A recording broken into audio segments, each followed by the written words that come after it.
Et en fait, je voulais juste vous dire qu'il est important aujourd'hui de voir dans la case du Code du travail qu'on a la rupture conventionnelle collective.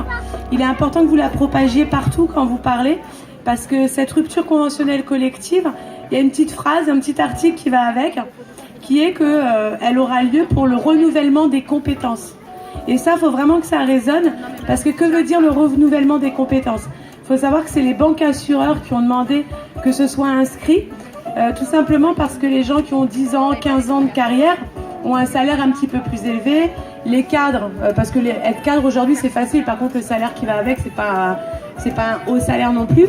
Et ce qui se passe avec cette rupture conventionnelle, toutes les sociétés vont pouvoir dire bah tiens, nous on a envie de renouveler les compétences, donc aujourd'hui on va liquider 200-300 personnes dans la boîte, juste en prétextant ça. On n'aura pas de recours juridique, c'est-à-dire que demain n'importe qui d'entre vous peut être viré comme ça sans avoir aucun recours juridique, puisque ce sera inscrit dans la loi. Le problème, c'est que ce ne sera pas fait pour renouveler les compétences. C'est faux, parce que nous qui se battons pour la formation professionnelle tout au long d'une vie, si on avait besoin de renouveler les compétences, on fait de la formation. Non, c'est tout simplement pour pouvoir, grâce au contrat de chantier, etc., rembaucher des personnes avec un plus bas salaire. Donc en fait, ils vont liquider tous les gens, que ce soit des cadres, des non-cadres, on appelle la fonction publique. La fonction publique, elle est autant considérée, donc il faut qu'on revienne tous ensemble, puisque maintenant vous avez beaucoup de... Comment on appelle ça? Vous savez, les contractuels. Donc faut savoir que c'est un gouvernement qui est là pour détruire de toute façon la fonction publique. Donc on voit qu'il n'embauche plus de fonctionnaires, que c'est des contractuels. Donc on a le même combat tous ensemble. Et donc cette petite phrase qui liquidera du monde, faut vraiment que vous y attelez, parce qu'aujourd'hui, si vous arrivez à emmener même des cadres dans la rue, il faut savoir que quand vous emmenez un cadre, vous emmenez 5 personnes avec. Un cadre, 5 personnes, que ce soit dans la fonction publique ou dans le privé.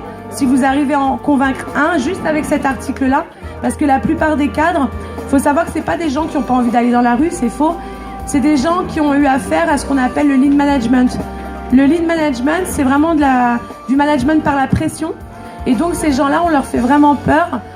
C'est des gens comme nous, qui ont des gosses, et voilà, on a cultivé la pulpe. Parce que avant de faire ces lois d'ordonnance, il y a eu tout un travail de fait avec le MEDEF depuis des années en complicité avec tous les gouvernements sur des techniques qui viennent des États-Unis, pour pouvoir instaurer d'abord la peur avant d'instaurer les nouvelles lois.